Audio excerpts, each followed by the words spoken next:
¿Cómo están, hermanos? Vamos a iniciar entonces ya esta breve serie del Evangelio de Lucas. Yo quiero empezar contándoles que hace una década y un poco más, desde que conocí al Señor, y algunos de ustedes creo que saben al detalle la experiencia particular que tuve en el Cusco, precisamente en la catedral de esta ciudad. Yo lo que hacía allí era buscar un confesor, pero no lo conseguí. Y entendí que era el mismo Señor quien quería hablar conmigo. Me senté entonces en una de las bancas de la catedral, cerré los ojos y oré. Pedí perdón por mis pecados, imploré al Señor su compasión, y aunque entonces ignoraba mucho más que ahora, sí supe que había sido perdonado. Había oído el Evangelio, cuando de manera todavía muy irregular asistía una que otra vez a nuestra iglesia en Pueblo Libre, a la que fui invitado por primera vez gracias a nuestra querida hermana Irma Tupto, quien saludo desde aquí. Les confieso que no recuerdo ninguno de los sermones que entonces escuché con mucha atención, pero sí recuerdo que los oí con asombro. Y sin duda alguna, queridos hermanos, el Señor empezaba a transformar mi vida.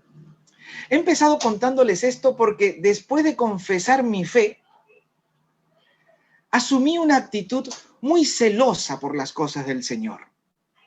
Me ardía cada ofensa contra Él. Y no es que eso ya no importe, claro que sí, pero uno aprende sin duda a tomar las cosas de un modo diferente. Y entonces sufrí una de las crisis más curiosas de mi vida. No quise saber nada con la Navidad, al menos no con su celebración. Tengo que confesarles que ahora mismo guardo cierto cuidado con esta celebración por razones además que tengo bien identificadas, pero de un modo ya muy distinto. Y hubo un momento que fue especialmente importante. Mientras luchaba con este asunto de la Navidad, que entonces incluso me llevaba hasta perder la paz. Un domingo de diciembre, probablemente como hoy, ya hace varios años, después de un culto, el pastor Pedro se me acerca y me pregunta, ¿podrías compartir el sermón por Navidad? ¿Se imaginan ustedes, hermanos? Bueno, no tuve el valor de decirle lo que realmente pensaba. Fue en otro momento que le deslicé la idea y recuerdo bien lo que me dijo. Lo que debemos preguntarnos es si acaso podemos hacer de esta celebración un tiempo útil para glorificar a Dios y compartir su palabra.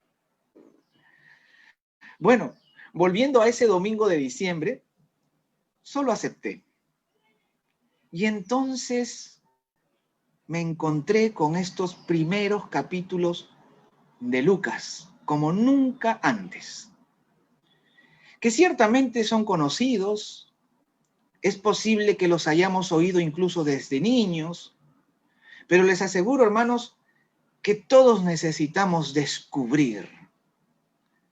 La historia de la natividad de Jesús parece un asunto tan repetido que nos perdemos del gozo que ofrece cuando por la meditación en su palabra y la obra del Espíritu logramos descubrir las maravillas que el Señor nos ha revelado por misericordia.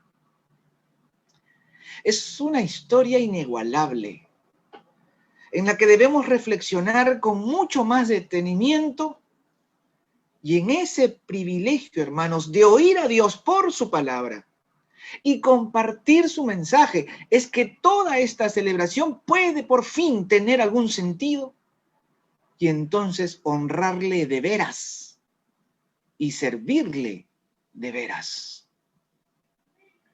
Estos versículos revelan la forma inesperada y siempre sorprendente en la que Dios hace las cosas.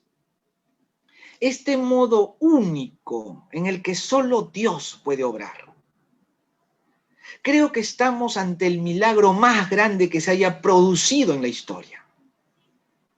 Este, hermanos míos, es el relato del acontecimiento más extraordinario e impensable posible. Dios, el creador del universo, se hace hombre.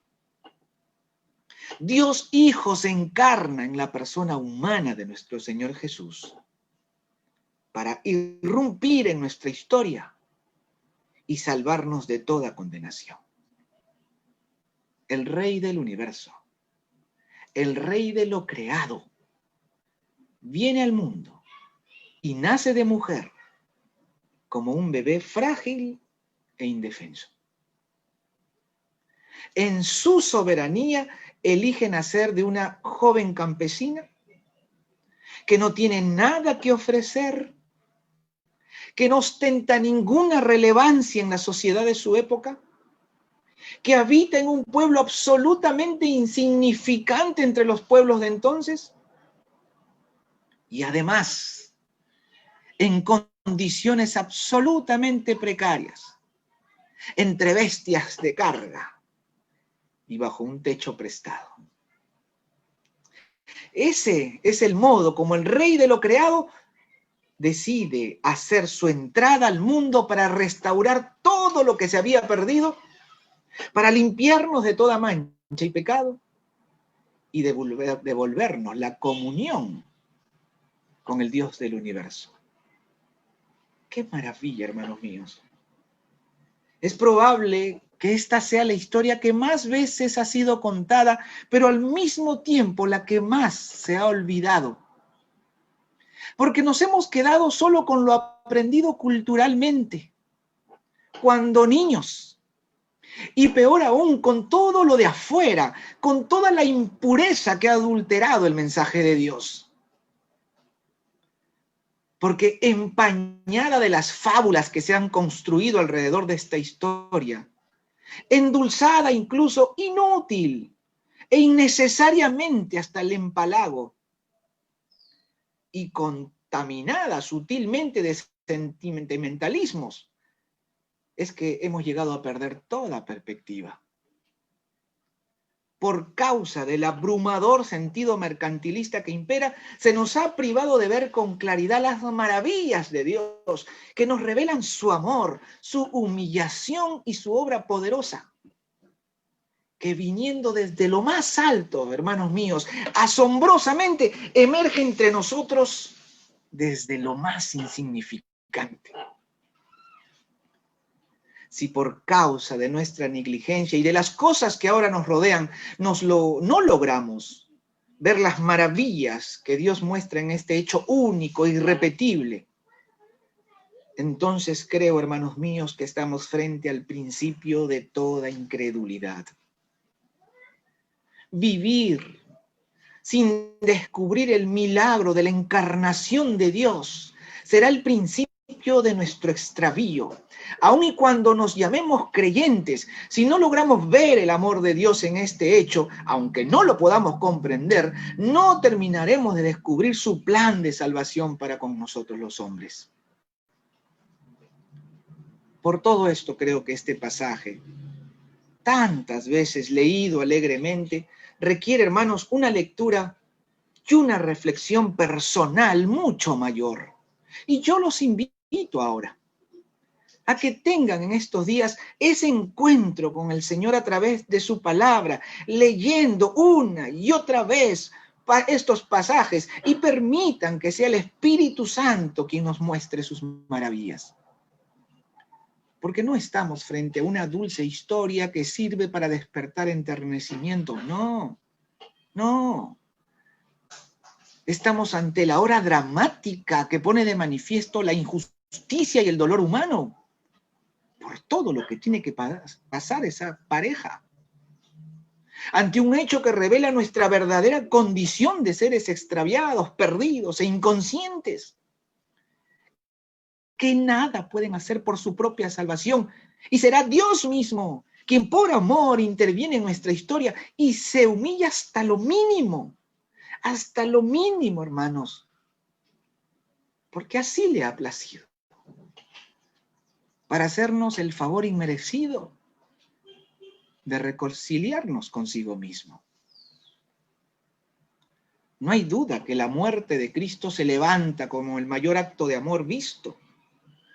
Pero no debemos olvidar que tal sacrificio se inicia con su nacimiento. Dice Pablo en Filipenses, cual siendo en forma de Dios, no estimó el ser igual a Dios como cosa que aferrarse, sino que se despojó de sí mismo, tomando forma de siervo, hecho semejante a los hombres, y estando en la condición de hombre, se humilló a sí mismo, haciéndose obediente hasta la muerte, y muerte de cruz. Nada muestra el amor, su amor, que la encarnación de Dios Hijo en la persona de nuestro Señor Jesús, que vino al mundo a morir por nosotros. De tal manera, dice Juan 3:16, de tal manera amó Dios al mundo que envió a su Hijo unigénito, para que todo aquel que en él crea no se pierda, mas tenga vida eterna. La encarnación de Dios Hijo, su muerte en la cruz, su resurrección de entre los muertos y la ascensión al Padre son los pilares de toda nuestra fe.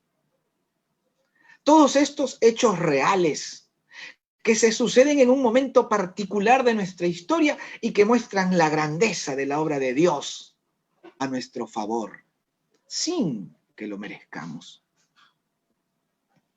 Y en realidad, hermanos, un hecho tan grandioso como el otro, pues tan milagrosa como su encarnación fue también su muerte vicaria y salvífica por la cual los pecados del mundo son perdonados.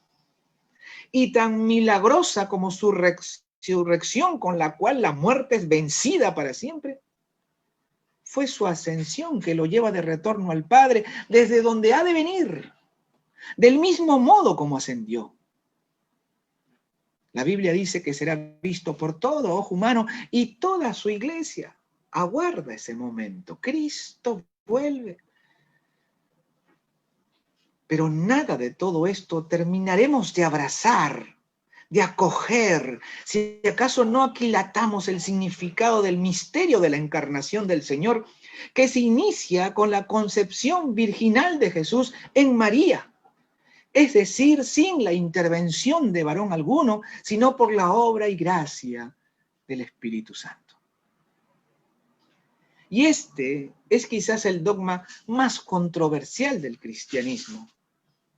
Y por eso son especialmente importantes estos capítulos de Lucas y particularmente estos versículos que hemos leído, porque allí en la encarnación como en la resurrección encontramos la seguridad de que nuestra fe no es vana. No se trata entonces de una suposición. Tampoco forzamos las cosas, ni arribamos a conclusiones inducidos o interpretando ideas generales, ni nada parecido. Es más bien lo que el Evangelio describe y enseña con total claridad. Dios Hijo, Dios eterno, se hizo hombre.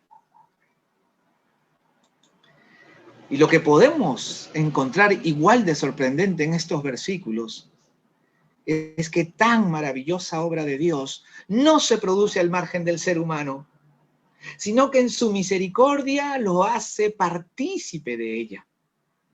Y la historia precisamente, hermanos, se inicia nada menos que con una joven campesina que estaba comprometida con José, quienes residían en Nazaret, un pueblo marginal del cual nadie esperaba nada bueno ni nada especial. Personas que definitivamente no tenían nada que ofrecerle a Dios, como tampoco tiene hombre alguno sobre la tierra. Que el creador del universo venga al mundo en estas condiciones, hermanos, nos recuerda que no hay posición ni posesión material alguna que realmente tenga valor. Que todo y cuanto un hombre pueda ostentar en este mundo no significa nada frente a Dios. El Señor va a irrumpir en la historia de la humanidad de la manera más asombrosa. no por la espectacularidad de los hechos, que también se produce, como cuando aparece el ejército de seres celestiales alabando, pero sobre todo, hermanos, por la humildad y la escasez que los rodea. Vamos a mirar nuevamente los primeros versículos de nuestro texto. Miramos del 26 al 28. Al sexto mes, el ángel Gabriel fue enviado por Dios a una ciudad de Galilea llamada Nazaret, a una virgen desposada con un varón que se llamaba José, de la casa de David. Y el nombre de la virgen era María. Y entrando el ángel en donde ella estaba, dijo: Salve, muy favorecida, el Señor es contigo, bendita tú entre las mujeres. Hasta allí. Hay que recordar, hermanos, que estos versículos vienen luego de narrar los pormenores de lo que será la también milagrosa concepción que va a tener Elizabeth, quien era estéril y para entonces una mujer de edad avanzada. Gracias a estos versículos sabemos que Jesús es menor por unos meses que su primo Juan, al que llamarán el Bautista. Nuestro pasaje propiamente relata la visita que recibe María de un mensajero de Dios que es identificado como el ángel Gabriel. Este se dirige a María de un modo que ella no entiende en un inicio. Salve, muy favorecida. El Señor es contigo, bendita tú entre las mujeres. Poco después, cuando María expresa su alabanza a Dios por la elección que hizo de ella, dirá: bienaventurada me llamarán todas las generaciones. Y esto es algo, hermanos, que no debemos olvidar. Lamentablemente, el indebido culto que la bendita Madre de nuestro Señor recibe desde el catolicismo romano ha generado, de otra parte, que la mayoría de los cristianos evangélicos tomemos distancia de María, con el riesgo incluso de olvidar que la Biblia la llama así: bendita entre las mujeres. No sobre las mujeres, pero sí entre todas ellas. Y valdría la pena recordarlo más a menudo, porque todo lo que podemos, o por todo lo que podemos y debemos aprender de ella, por todas las enseñanzas que nos deja su peregrinaje en la fe. María, al igual que todos nosotros, necesitará ir aprendiendo las cosas que el Señor está por revelar. Pero no hay duda que como mujer creyente y temerosa de Dios, ofrece con valentía su vida entera, sin creer que por ello debiera recibir trato especial, ni de los hombres ni de Dios. Mientras que tantos religiosos de nuestra época asumen una autoridad que en realidad no tienen y esperan e incluso demandan atenciones especiales. María se supo indigna de tal favor y lo acepta con humildad y con fe. Logró comprender por sus palabras en el canto de alabanza que aparece en versículos posteriores, que había recibido de manera inmerecida el favor de Dios. Y eso mismo expresa el saludo del ángel, que en un primer momento la confunde. Muy favorecida, le dice. Algunas versiones han traducido: llena eres de gracia, y sobre eso han intentado construir una teología mariana que en realidad, hermanos, no hace falta. Este asunto está claro y se aclara más con las palabras del ángel Gabriel en el versículo 30. No temas, pues has hallado gracia delante de Dios. Y ciertamente la gracia, porque así lo enseña la palabra, no es algo inherente a los seres humanos, sino que viene de Dios. De modo que el Señor es quien nos favorece con su gracia y nosotros los favorecidos. Y eso incluye a María. María fue favorecida con la gracia de Dios de un modo único, desde luego. Pero fue un acto de gracia que recibe sin merecerlo. Y entonces lleva el honor de llevar en su vientre al Salvador del mundo. El Evangelio nos dice que tales palabras la confunden e incluso la atemorizan. Versículos 29 al 35. Cuando ella escuchó estas palabras, se sorprendió y se preguntaba qué clase de saludo era ese. El ángel le dijo: María, no temas. Dios te ha concedido su gracia. Vas a quedar encinta y darás a luz un hijo y le pondrás por nombre Jesús. Este será un gran hombre y lo llamarán Hijo del Altísimo. Dios, el Señor, le dará el trono de David su padre y reinará sobre la casa de Jacob para siempre y su reino no tendrá fin. Pero María le dijo al ángel, verso 34, ¿y esto cómo va a suceder? Nunca he estado con un hombre. El ángel le responde: el Espíritu Santo vendrá sobre ti y el poder del Altísimo te cubrirá con su sombra. Por eso el santo ser que nacerá será llamado Hijo de Dios. Solo hasta el 35. Las palabras del ángel Gabriel son de seguridad, de confianza. Le ofrece paz: María, no temas. Dios te ha concedido su gracia. Como ya hemos señalado, la obra es de Dios, pero en su misericordia nos hace partícipe de ellas y obra a través de hombres y mujeres que en su soberanía elige para cumplir una misión. En la Biblia, hermanos, tenemos muchos ejemplos que demuestran que ante la elección de Dios, en casi todos los casos, sus siervos fueron invadidos de un temor abrasador que incluso los lleva a intentar rehusarse. Ya hemos dicho que la misión que ha de cumplir María es única, irrepetible, sin parangón, y Gabriel le da la seguridad que ella necesitaba. De inmediato le dice lo que ha de suceder. Quedarás encinta y tendrás un hijo, que es el rey prometido. Todo esto, hermanos, va a trastocar tremendamente la vida de esta joven campesina que esperaba tener una vida tan propia y tan común como las demás mujeres de su tiempo y condición. Se produce entonces un breve diálogo en el cual María, sorprendida aún, quiere saber más. Pregunta cómo ha de suceder tal cosa, pues aún no había conocido íntimamente a su prometido José.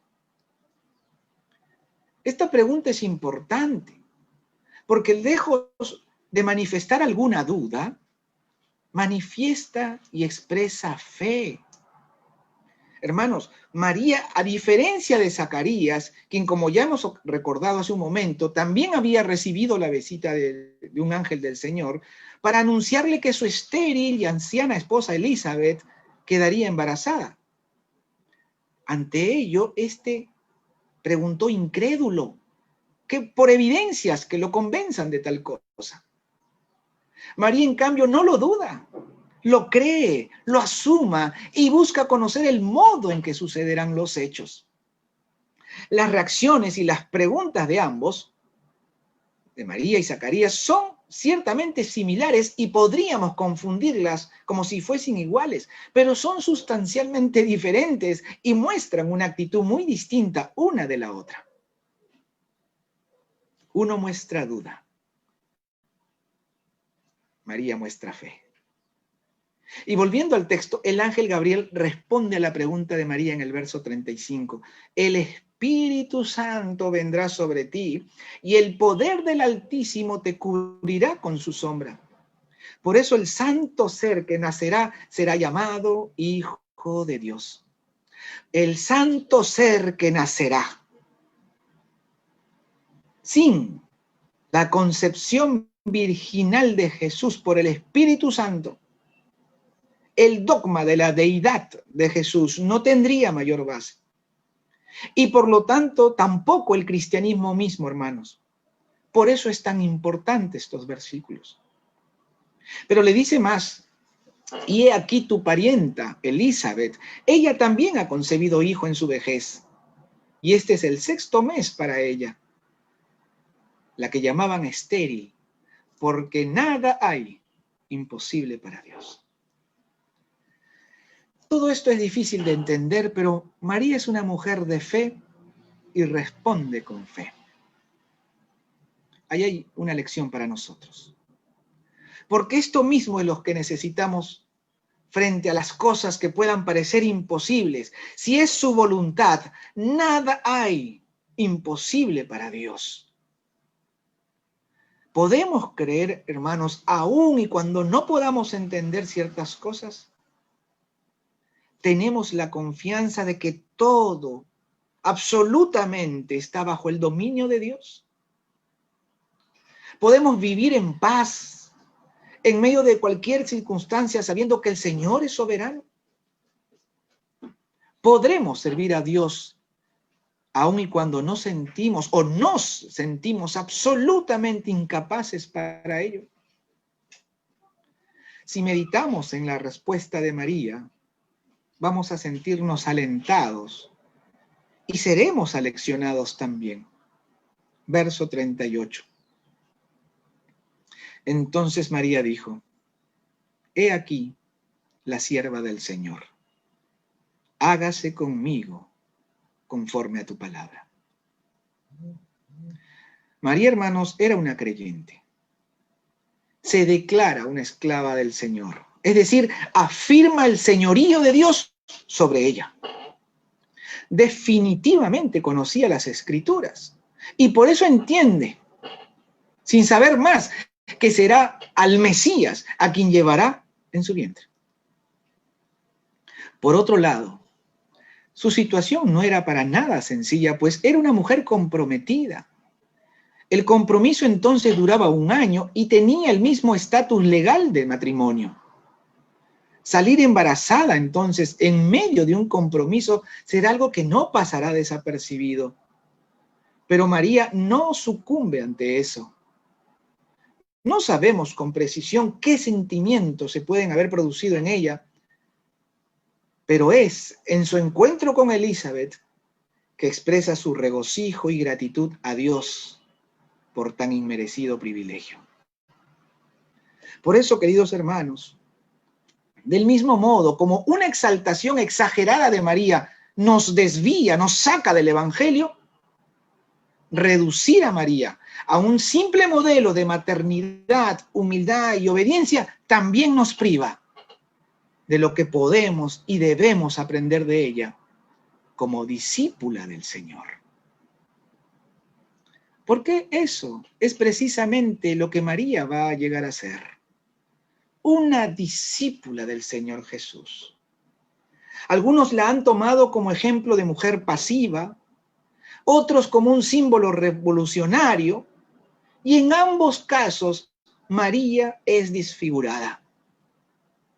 La Biblia, en cambio, la muestra en las breves o en los breves pasajes en que es mencionada como una mujer de fe que va a tener que caminar todo un peregrinaje que se inició confiando en la palabra de Dios, la cual conocía, que se puso al servicio del Señor y de sus propósitos de inmediato, pero que necesitará también reconocer a su Señor, el señorío de Jesús sobre ella misma, la autoridad del Hijo de Dios y convertirse de madre a discípula.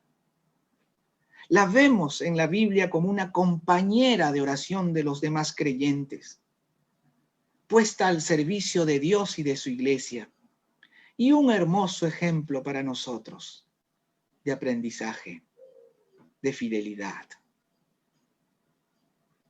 Ahora, hasta aquí, queridos hermanos, pareciera que el protagonismo de esta parte de la historia está centrado en María, pero no es así en realidad.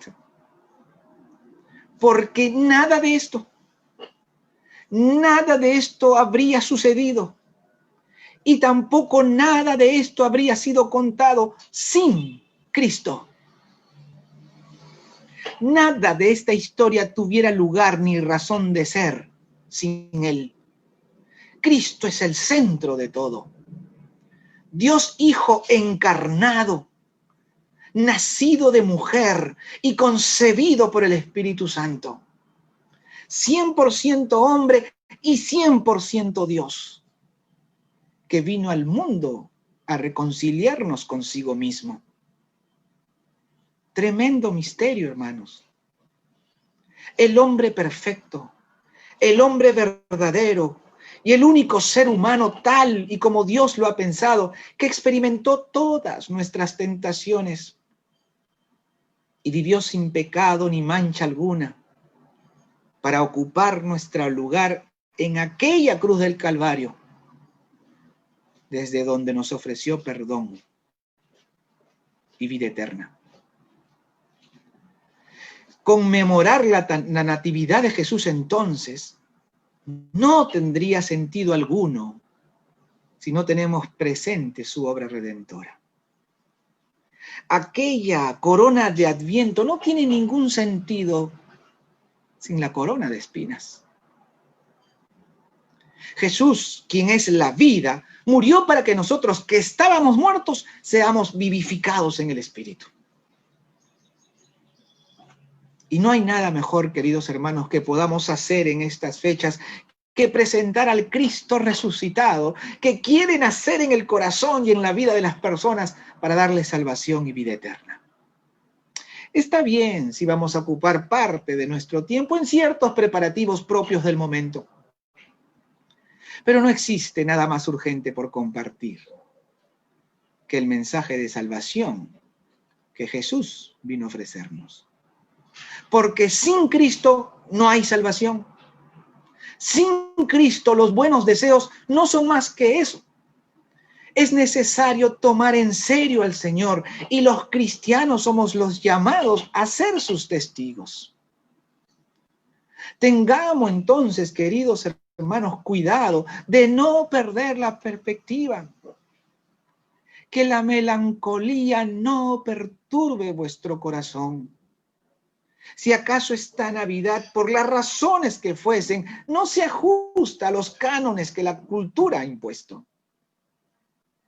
Del mismo modo, que la algarabía no nos haga olvidar que el mundo está perdido y que aún las ovejas, muchas de ellas, deambulan como ovejas sin pastor. La llegada del Señor son buenas nuevas de gran gozo que estamos llamados a anunciar. Cristo viene, pero no como un bebé, no más. Él viene a la vida de los hombres cuando nos arrepentimos para transformar su existencia, cambiar nuestro destino y ofrecernos un propósito y un porvenir eterno. No para hacernos, hermanos, solidarios por un día, tampoco para que hagamos paréntesis para luego seguir odiando, dividiendo o marginando, no. Él viene a quebrar y a transformar los corazones, a cambiar sustancialmente nuestros modos de pensar, nuestros modos de actuar y por ende nuestro modo de vivir. Y si alguno entre nosotros ahora no ha puesto su vida en las manos del Señor, este puede ser un buen momento para hacerlo. No importa hace cuánto que asistimos o no a una iglesia, cualquiera que ésta fuese. Tampoco importa ya cómo hemos vivido si hemos despertado a la conciencia del pecado y nos arrepentimos sinceramente para disponernos a vivir conforme a la voluntad de Dios. Ruego al Señor que este sea tiempo en el que podamos darle una respuesta al llamado del Señor para quienes no lo han hecho aún, o también de reafirmar nuestra pertenencia a Él por parte de los creyentes. ¿Cómo habremos entonces de responder, queridos hermanos, a la voz del Señor? Creo que la respuesta de María nos ayuda mucho. Que sea también nuestra respuesta. Que sea nuestra confesión de fe. Y yo los invito para terminar juntos, a que desde donde se encuentren elevemos juntos y en voz alta si es posible nuestra respuesta a Dios diciendo como María: hágase en mí. Si se animan lo decimos juntos: hágase en mí conforme a tu palabra. Que el Señor los bendiga y los haga bendición. Padre bendito, te damos gracias una vez más Y pedimos, Señor, que sea tu Santo Espíritu que a través de tu palabra toque los corazones de los que son tuyos, Señor. Tú conoces. Y como ovejas tuyas puedan escuchar tu voz y responder a ellas. Ayúdanos a nosotros, Señor, a dar testimonio de tu amor y de tu poder para transformar la existencia. Que realmente nuestras vidas hayan sido transformadas. Y no busquemos ser solidarios solamente ahora, en donde nuestra generosidad tendría que ponerse a prueba, sí. Pero que sea, Señor, nuestra vida cotidiana la que te adore, donde quiera que nos encontremos. En el bendito nombre de tu Hijo Jesús te lo rogamos. Amén.